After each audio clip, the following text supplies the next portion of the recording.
Viewers, welcome to Khushmane multi creations. ನಾನು ಅಶ್ವಿನಿ ಪ್ರಸಾದ್. ಇವತ್ತು egg fry ಹೇಗೆ ಮಾಡೋದು ಅಂತ ತೋರಿಸ್ಕೊಡ್ತಾ ಇದ್ದೀನಿ. ಎಗ್ ಆನಿಯನ್ ಫ್ರೈ ಮಾಡ್ತಾ ಇದ್ದೀನಿ. ಯಾವಾಗಲೂ ಎಗ್ ತಿನ್ನೋದಕ್ಕೆ ಹಾಗೆ ಬೇಯಿಸ್ಕೊಂಡು ತಿನ್ನೋಕ್ಕೆ ಸ್ವಲ್ಪ ಬೇಜಾರಾದಾಗ ಈ ಥರ ಏನಾದರೂ ಡಿಫ್ರೆಂಟಾಗಿ ಟ್ರೈ ಮಾಡಿದ್ರೆ ತುಂಬಾ ಚೆನ್ನಾಗಿರುತ್ತೆ. ಒಂದು ಸಲ ಮಾಡಿ ನೋಡಿ. ಇಲ್ಲಿ ನಾನು 4 ಮೊಟ್ಟೆನ ಬೇಯಿಸಿ ತೊಗೊಂಡಿದ್ದೀನಿ. ಬೇಯಿಸಿ ಅದರ ಸಿಪ್ಪೆ ಎಲ್ಲ ತೆಗೆದು ತೊಗೊಂಡಿದ್ದೀನಿ.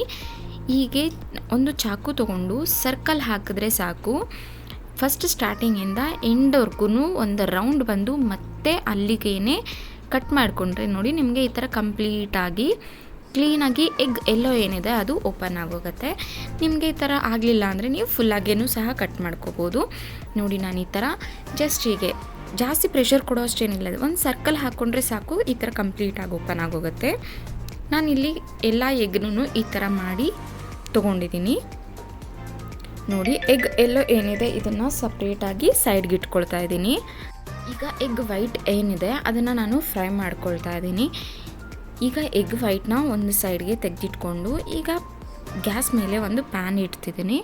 ಈ ಪ್ಯಾನ್ನ ಸ್ವಲ್ಪನೇ ಬಿಸಿ ಆಗಬೇಕು, ಜಾಸ್ತಿ ಬಿಸಿ ಆಗೋದೇನು ಬೇಡ. ಈಗ ಇದಕ್ಕೆ ಆಯಿಲ್ ಹಾಕಿ ಹೀಗೆ ಕಂಪ್ಲೀಟಾಗಿ ಈ ಥರ ಸ್ಪ್ರೆಡ್ ಮಾಡ್ಕೋಬೇಕು. ನೀವು ಈ ಥರ ಸ್ಪ್ರೆಡ್ ಮಾಡ್ಕೊಳ್ಳಿಲ್ಲ ಅಂದರೆ ಮೊಟ್ಟೆ ಇಟ್ಟಿದ ತಕ್ಷಣವೇ ಪಾತ್ರೆಗೆ ಅಂಟ್ಕೊಂಡ್ಬಿಡತ್ತೆ. ಅದರಿಂದ ಕಂಪ್ಲೀಟಾಗಿ ಈ ಥರ ಆಯಿಲ್ನ ಸ್ಪ್ರೆಡ್ ಮಾಡ್ಕೊಳ್ಳಿ. ಈಗ ಎಗ್ನ ಒಂದೊಂದೇ ಹಾಕಿ ಇಟ್ಕೊಳ್ತೀನಿ. ಈ ಥರ ಫ್ರೈ ಮಾಡ್ಕೊಳ್ಳೋದು ನಿಮಗೆ ಆಪ್ಷನಲ್. ನಿಮಗೆ ಈ ಥರ ಇಷ್ಟ ಆಗಲಿಲ್ಲ ಅಂದರೆ ನೀವು ಡೈರೆಕ್ಟಾಗಿ ಆನಿಯನ್ ಫ್ರೈ ಸಹ ಮಾಡ್ಕೋಬೋದು. ಬಟ್ ನನಗೆ ಈ ಥರ ಮಾಡಿಕೊಂಡ್ರೆ ತುಂಬ ಇಷ್ಟ ಆಗುತ್ತೆ, ಮನೆಯಲ್ಲೂ ತುಂಬ ಇಷ್ಟಪಟ್ಟು ತಿಂತಾರೆ. ಅದಕ್ಕೋಸ್ಕರ ನಾನು ಈ ಥರ ಮಾಡ್ಕೊಳ್ತೀನಿ.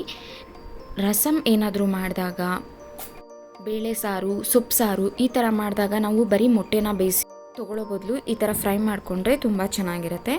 ಈಗ ನೋಡಿ ಮೊಟ್ಟೆ ಮೇಲ್ಗಡೆ ನಾನು ಸ್ವಲ್ಪ ಖಾರದ ಪುಡಿ ಮತ್ತು ಉಪ್ಪನ್ನ ಹಾಕ್ಕೊಳ್ತಾ ಇದ್ದೀನಿ. ನಾನಿಲ್ಲಿ ಸ್ವಲ್ಪನೇ ಹಾಕ್ಕೊಳ್ತಾ ಇದ್ದೀನಿ, ಯಾಕೆಂದರೆ ನಾವು ಆನಿಯನ್ನ ಫ್ರೈ ಮಾಡ್ಕೊಳ್ಳುವಾಗಲೂ ಸ್ವಲ್ಪ ಹಾಕ್ಕೊಳ್ಬೇಕಾಗತ್ತೆ. ಆದ್ದರಿಂದ ನಾನಿಲ್ಲಿ ಜಾಸ್ತಿ ಹಾಕ್ಕೊಳ್ತಿಲ್ಲ. ಈಗ ಮತ್ತೆ ತಿರುಗಿಸಿನೂ ಸ್ವಲ್ಪ ಫ್ರೈ ಮಾಡ್ಕೊಳ್ತಾ ಇದ್ದೀನಿ. ಈ ಥರ ನೀವು ಫ್ರೈ ಮಾಡಿಕೊಂಡ್ರೆ ಎಗ್ಗು ಸ್ವಲ್ಪ ಕ್ರಂಚಿ ಆಗಿರುತ್ತೆ, ಸ್ವಲ್ಪ ತಿನ್ನೋದಕ್ಕೆ ತುಂಬಾ ಡಿಫ್ರೆಂಟ್ ಆಗಿರುತ್ತೆ, ಟೇಸ್ಟ್ ವೈಸ್ ಇನ್ನೂ ಚೆನ್ನಾಗಿರುತ್ತೆ. ಈ ಥರ ಕಂಪ್ಲೀಟಾಗಿ ಎಣ್ಣೆನ ಈ ಥರ ಸ್ಪ್ರೆಡ್ ಮಾಡ್ಕೊಳ್ತಾ ನೀವು ಕಂಪ್ಲೀಟಾಗಿ ಈ ಥರ ಬೇಯಿಸ್ಕೋಬೇಕು. ಈ ಥರ ಒಂಥರ ಫ್ರೈ ಥರ ಮಾಡಿಕೊಂಡ್ರೆ ನಿಮಗೆ ತುಂಬಾ ಟೇಸ್ಟ್ ಆಗಿರುತ್ತೆ. ಈಗ ಇದನ್ನು ಕಂಪ್ಲೀಟ್ ಆಗಿದೆ, ಸೈಡ್ಗೆ ಇಟ್ಕೊಳ್ಳೋಣ. ಈಗ ಮತ್ತೆ ಒಂದು ಬಾಣಲಿ ಇಟ್ಟು ಇದಕ್ಕೆ ನಾನು ಸ್ವಲ್ಪ ಎಣ್ಣೆ ಜಾಸ್ತಿ ಹಿಡಿಯುತ್ತೆ ನಮಗೆ. ಇಲ್ಲಿ ಎಣ್ಣೆ ಹಾಕ್ಕೊಂಡಿದ್ದೀನಿ. ಇದಕ್ಕೆ ಎಣ್ಣೆ ಆದಮೇಲೆ ಇದಕ್ಕೆ 2 ಈರುಳ್ಳಿನ ಸಣ್ಣದಾಗಿ ಕಟ್ ಮಾಡಿ ತೊಗೊಂಡಿದ್ದೀನಿ. ನೀವು ಸಣ್ಣದಾಗೆ ಕಟ್ ಮಾಡಿ ತೊಗೊಳ್ಬೇಕಾಗತ್ತೆ. ಇನ್ನೂ ಯಾರಾದರೂ ಫಸ್ಟ್ ಟೈಮ್ ನನ್ನ ಚಾನಲ್ನ ನೋಡ್ತಿದ್ರೆ ಪ್ಲೀಸ್ ಸಬ್ಸ್ಕ್ರೈಬ್ ಮಾಡಿ, ಬೆಲ್ ಐಕಾನ್ ಪ್ರೆಸ್ ಮಾಡಿ. ನಾನು ನೆಕ್ಸ್ಟ್ ಏನೇ ವಿಡಿಯೋ ಅಪ್ಲೋಡ್ ಮಾಡಿದ್ರು ನಿಮಗೆ ಫಸ್ಟ್ ನೋಟಿಫಿಕೇಷನ್ ಬರುತ್ತೆ. Thank you for the all subscribers. ಈಗ ಈರುಳ್ಳಿನ ಚೆನ್ನಾಗಿ ಫ್ರೈ ಮಾಡ್ಕೋಬೇಕು. ನಾವು ಸಿಮ್ಮಲ್ಲಿಟ್ಟು ಅಥವಾ ಮೀಡಿಯಮ್ ಉರಿಯಲ್ಲಿಟ್ಟೆ ಫ್ರೈ ಮಾಡ್ಕೊಳ್ಳಿ, ಇಲ್ಲಾಂದರೆ ಹಸಿ ವಾಸನೆ ಹಾಗೆ ಉಳ್ಕೊಂಡ್ಬಿಡತ್ತೆ. ನೋಡಿ ಈಗ ಚೆನ್ನಾಗಿ ಇದನ್ನು ಫ್ರೈ ಮಾಡ್ಕೋಬೇಕು. ಇದು ಫ್ರೈ ಆಗೋ ಅಷ್ಟರಲ್ಲಿ ನಾನು ಏನು ಎಗ್ನ ಫ್ರೈ ಮಾಡಿ ಸೈಡಿಗೆ ತೆಗೆದಿಟ್ಕೊಂಡಿದ್ದೆ ಅದನ್ನು ಕಟ್ ಮಾಡ್ಕೊಳ್ತಾ ಇದ್ದೀನಿ. ನಿಮಗೆ ಕಟ್ ಮಾಡ್ಕೊಳ್ಳೋದು ಇಷ್ಟ ಇಲ್ಲ ಅಂದರೆ ನೀವು ಹಾಗೇನೂ ಸಹ ಹಾಕ್ಕೋಬೋದು, ಬಟ್ ನಾನು ಕಟ್ ಮಾಡಿ ತೊಗೊಂಡಿದ್ದೀನಿ. ಈಗ ಈರುಳ್ಳಿ ಚೆನ್ನಾಗಿ ಫ್ರೈ ಆಗಿದೆ. ಈರುಳ್ಳಿ ಚೆನ್ನಾಗಿ ಫ್ರೈ ಏಕೆಂದರೆ ಸಣ್ಣದಾಗಿ ಮಾಡ್ಕೊಂಡಿರೋದ್ರಿಂದ ನಿಮಗೆ ಬೇಗ ಫ್ರೈ ಆಗೋಗುತ್ತೆ. ಅದು ಫ್ರೈ ಆದಮೇಲೆ ಕೊತ್ತಂಬರಿ ಸೊಪ್ಪು ಸ್ವಲ್ಪ ಹಾಕಿ ಅದನ್ನು ಫ್ರೈ ಮಾಡ್ಕೊಳ್ತಾ ಇದ್ದೀನಿ. ನೀವು ಬೇಕಾದರೆ ಇದಕ್ಕೆ ಕ್ಯಾಪ್ಸಿಕಮ್ ಸಹ ಹಾಕ್ಕೋಬೋದು, ಸಣ್ಣದಾಗಿ ಕಟ್ ಮಾಡಿ ಚೆನ್ನಾಗಿರುತ್ತೆ. ನಾನಿವತ್ತು ಕ್ಯಾಪ್ಸಿಕಮ್ ಹಾಕ್ಕೊಂಡಿಲ್ಲ, ಬಟ್ ನೀವು ಹಾಕ್ಕೊಳ್ಳಿ, ತುಂಬಾ ಚೆನ್ನಾಗಿರುತ್ತೆ. ಈಗ ಇದಕ್ಕೆ ಅರಿಶಿನ ಸ್ವಲ್ಪ, ಖಾರದ ಪುಡಿ ಸ್ವಲ್ಪ ಹಾಕ್ಕೊಂಡು ಚೆನ್ನಾಗಿ ಫ್ರೈ ಮಾಡ್ಕೊಳ್ತಾ ಇದ್ದೀನಿ. ಈ ಮಸಾಲ ಎಲ್ಲ ಆಯಿಲಲ್ಲೇ ಫ್ರೈ ಮಾಡ್ಕೋಬೇಕು, ಬಟ್ ಸಿಮ್ಮಲ್ಲೇ ಇಡಬೇಕು, ಇಲ್ಲಾಂದರೆ ನಿಮಗೆ ಸೀದೋಗ್ಬಿಡತ್ತೆ, ಒಂಥರ ತಿನ್ನೋವಾಗ ಚೆನ್ನಾಗಿ ಅನಿಸೋದಿಲ್ಲ. ಈಗ ಇದಕ್ಕೆ ನಾನು ಧನಿಯಾ ಪುಡಿ ಹಾಕ್ಕೊಳ್ತಾ ಇದ್ದೀನಿ. ಧನಿಯಾ ಪುಡಿನೂ ಸ್ವಲ್ಪನೇ ಹಾಕ್ಕೊಳ್ಳಿ, ಜಾಸ್ತಿ ಹಾಕ್ಕೊಳ್ಬಾರ್ದು. ಎಲ್ಲನೂ ಆಯಿಲಲ್ಲೇ ಫ್ರೈ ಮಾಡ್ಕೋಬೇಕು. ಈಗ ಇದಕ್ಕೆ ಸಾಲ್ಟು ಸ್ವಲ್ಪ ಗರಂ ಮಸಾಲ ಹಾಕಿನೂ ಸಹ ಇದನ್ನು ಕಂಪ್ಲೀಟಾಗಿ ಸಿಮ್ಮಲ್ಲಿಟ್ಟೆ ಫ್ರೈ ಮಾಡ್ಕೊಳ್ತಾ ಇದ್ದೀನಿ. ನೀವು ಇನ್ ಕೇಸು ಆಯಿಲ್ ಚೆನ್ನಾಗಿ ಕಾದೋಗಿದೆ ಅಂದರೆ ಸೈಡಿಗೆ ತೆಗೆದಿಟ್ಟು ಸಹ ಈ ಮಸಾಲೆಗಳನ್ನ ಹಾಕ್ಕೋಬೋದು.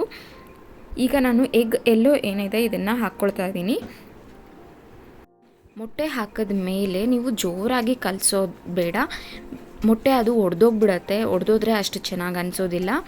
ನೋಡಿ ಈಗ ಎಗ್ ವೈಟ್ ಏನಿದೆ ಇದನ್ನು ಹಾಕಿ ಸ್ವಲ್ಪ ಮೀಡಿಯಮ್ ಉರಿಯಲ್ಲೇ ಎಲ್ಲನೂ ಫ್ರೈ ಮಾಡ್ಕೊಳ್ತಾ ಇದ್ದೀನಿ. ಸಿಮ್ಮಲ್ಲೇ ಇಟ್ಟು ಸಹ ಮಾಡ್ಕೋಬೋದು. ನಾನು ಸ್ವಲ್ಪ ಮೀಡಿಯಮ್ ಉರಿಯಲ್ಲಿಟ್ಟು ಇದನ್ನು ನೀಟಾಗಿ ಫ್ರೈ ಮಾಡ್ಕೊಳ್ತಾ ಇದ್ದೀನಿ. ಅಂದರೆ ಮಸಾಲೆ ನಾವು ಏನು ಹಾಕಿದ್ದೀವಿ ಅದೆಲ್ಲನೂ ಎಗ್ಗೆ ಮಿಕ್ಸ್ ಆಗಬೇಕು, ಅಲ್ಲಿವರೆಗೂ ಕಂಪ್ಲೀಟಾಗಿ ಮಾಡ್ಕೊಳ್ತಾ ಇದ್ದೀನಿ. ನಿಧಾನಕ್ಕೆ ಕಲಿಸ್ಕೊಳ್ಳಿ, ಇಲ್ಲಾಂದರೆ ನಿಮಗೆ ಎಗ್ ಆಲ್ರೆಡಿ ಫ್ರೈ ಆಗಿರೋದ್ರಿಂದ ಬೆಂದಿರೋದ್ರಿಂದ ಅದು ಒಡೆದೋಗ್ಬಿಡತ್ತೆ, ಚೆನ್ನಾಗಾಗೋದಿಲ್ಲ. ಈಗ ನೋಡಿ ಒಂದು ಪ್ಲೇಟ್ಗೆ ಸರ್ವ್ ಮಾಡ್ಕೊಂಡಿದ್ದೀನಿ. ಎಷ್ಟು ಚೆನ್ನಾಗಾಗಿದೆ ಅಂತ. ನಿಮಗೆ ಬೇಳೆ ಸಾರಿಗೆ ತುಂಬ ಅಂದರೆ ತುಂಬಾ ಚೆನ್ನಾಗಿರುತ್ತೆ. ಮೊಟ್ಟೆನ ಯಾವಾಗಲೂ ಹಾಗೆ ಬೇಯಿಸ್ಕೊಂಡು ತಿನ್ನೋ ಬದಲು ಹೀಗೆ ಫ್ರೈ ಮಾಡಿ ತಿಂದರೆ ತುಂಬ ಚೆನ್ನಾಗಿರುತ್ತೆ. ಒಂದು ಸಲ ಟ್ರೈ ಮಾಡಿ ನೋಡಿ. Thank you.